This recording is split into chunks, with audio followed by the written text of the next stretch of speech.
everybody. Welcome back to Let's Talk Kentucky. I'm your host, moderator, Sherelle Roberts. We're here with the Let's Talk team. It's Susan Mills, Kim Dixon, Lisa High, and State Senator Amanda Mays Bledsoe. Welcome to the table.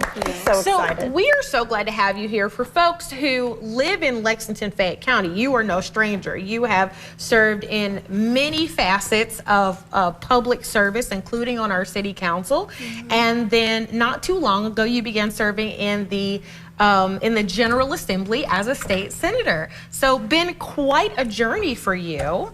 And we're glad to have you on here because you had an accident earlier this year, and so many folks have been asking about you, wondering about you, and so we're glad to have you sitting at this table. It's nice to be sitting at a table. Yeah. So we do want to talk a little bit about the accident because, again, a lot of folks haven't seen you since. So take us back to that moment of the accident. Kind of what were you doing and how did it happen? Sure. My daughter started riding really competitive horses during COVID. It would have been cheaper if she stayed playing soccer, but she decided to start riding. And so the last couple of years, her journey as a equestrian has kind of become my journey and has become very much a part-time job for all of us. And it's something we love. I love going to the barn with her. I love watching her ride, cheering her on, seeing her grow from learning to rock trot canter to jumping competitively has been really fun. So we were there on a Friday night, which we're usually at the barn. We had just gotten her a new lease horse. And so this was a new one and had been kind of jittery. She'd been first time, we had her for about a week, she'd been out of state. And so she'd been pronouncing, kind of leaving the barn quickly. So I was watching her, she was walking out with Annabeth and she got spooked and backed up and kicked kind of all in one motion, which was not what she had been kind of presenting herself to do when we first got her. And I was in the wrong place. And I was very much aware, being very careful. So when they say you don't stand behind horses, you should not. I was not standing behind her. I thought I was far back. I thought I was far enough back. Clearly wasn't when she spooked. Which is, horses are horses. They do funny things. And what was interesting is it happened so fast. It was almost like, did that just happen to me?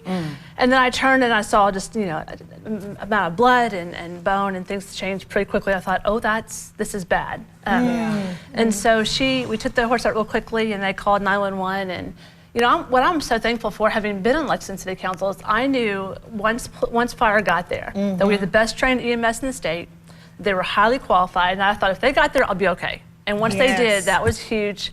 For me, and then just knowing once we got to UK, knowing that UK Trauma has some of the best in the state, I felt if I can just get to UK, they'll be there to help. And it was a pretty traumatic day for all of us, at that time. And processing it has been, I'm very fortunate for the amount of bone that I lost, amount of broken bones that I had. The surgeon told my mom when he came out, I don't know how her brain and spine and neck are still with us, given how much that I had lost. Wow. And well, I was going to say, there's so many, you talk about the injuries and what's been the recovery process? I mean, how severe were they? Pretty bad. Yeah. Probably worse than I was giving myself time to process. I broke everything kind of from the bones here to nose down. So it fell most of my face. I have 6 plates holding up my cheeks and jaw that will never leave, 23 screws. They took out some last week, which has been nice not having metal in my mouth. Yeah. So it's a process, and the healing is a process. You have the physical bone, my face swelled, I couldn't feel my face for weeks, and then you started to feel it when it came back, which was a positive, because I knew I would feel my face again, but that was exceptionally painful. More so than the bones breaking in some respects, because it was just consistent face pain. And then of course head trauma is a whole different piece of it when I'll be fine, and then all of a sudden my head will start hurting, waves of pressure will come, not a headache, but pressure. And you don't know when that's gonna come. So that's unnerving, I think, just in general, not to mention you wake up and go, oh, this is that, because there's so much metal in my face, when it's cold it hurts, when the weather changes it hurts. It's this time of year has been, you can't go outside and walk. Because it hurts. So that, and then the emotional too, there's all those pieces together that have been, that I am nowhere near getting through. And I think that's the challenge, is recognizing healing's a long journey. It's not going to be, it takes 6 months for a head injury to really figure out kind of where you are. So I'm 9 weeks into what will be is still a long process for me. So it's getting there. Yeah. Senator, first, I'd like to say I'm so glad you're sitting here with us at the table. We're just so blessed to have you here.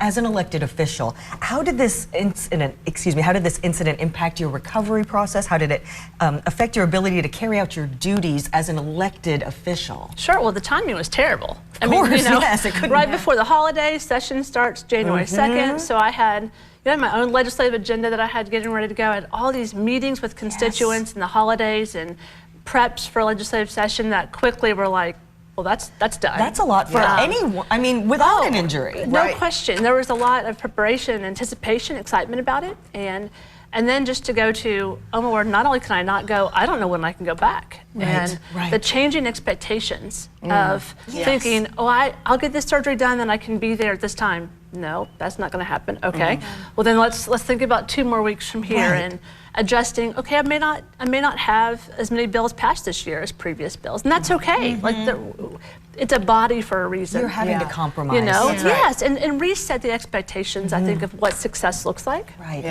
Which I think in any job is hard, but I think when you're an elected official, you have a lot more pressure to feel like you're delivering well and to a high degree of excellence, and there's only so much time. Like unlike council where you can kind of serve all year, this is April 15th, we're done. So what has been the Well, Lisa, I've got to stop you there. We have to take a quick break. Okay. But Senator Bledsoe is not leaving us. She's going to stay because we want to continue this conversation. So everybody stay with us. We'll have more with Senator Amanda Mays Bledsoe after the break.